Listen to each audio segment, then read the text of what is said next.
Sino ba si Kiko Barzaga? Ang batang Congressman? Si Francisco Kiko Barzaga ay isa sa mga batang kongresista na hindi natatakot magsabi ng katotohanan. Kinaiinisan siya ng ilan sa kanyang mga kapwa, mambabatas dahil hindi siya pumapayag na patahimikin o kontrolin. Ngunit habang siya ay tinutuligsa sa loob ng bulwagan ng kapangyarihan, siya na may kinatutuwaan ng taumbayan. Dahil sa bawat post, sa bawat paninindigan, nakikita ng tao ang tapang at katapatan. Hindi siya nagtatago sa magagandang salita, bagkus ay prangka at totoo. Para sa ilan siya ay pasaway. Bilang isang kabataan sa politika, dala niya ang sigla, tapang, at determinasyon na baguhin ang nakasanayan.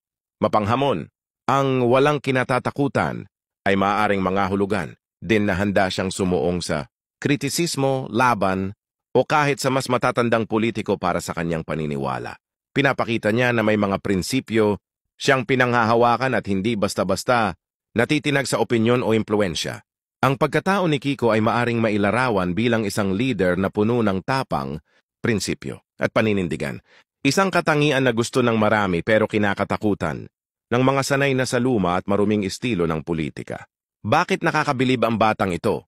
Sa kabila ng murang edad, hindi siya natitinag na magsalita laban sa mga makapangyarihan.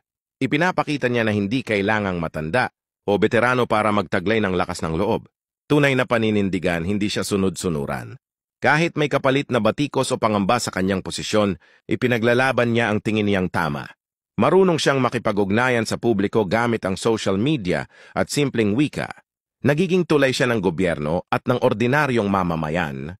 Makatao at may malasakit mula sa advokasya para sa mga hayop hanggang sa pagtutok sa isyu ng flood control at paggamit ng pondo, ipinapakita niyang may puso siya para sa kapakanan ng iba. Simbolo ng bagong henerasyon. Para sa maraming kabataan, siya ay inspirasyon na pwede palang pumasok sa politika nang hindi natatali sa luma at maruming estilo. Sa madaling sabi, kahanga-hanga siya dahil pinapakita niya ang tapang, puso, at pagiging totoo sa isang larangan na madalas puno ng takot, interes, at kasinungalingan.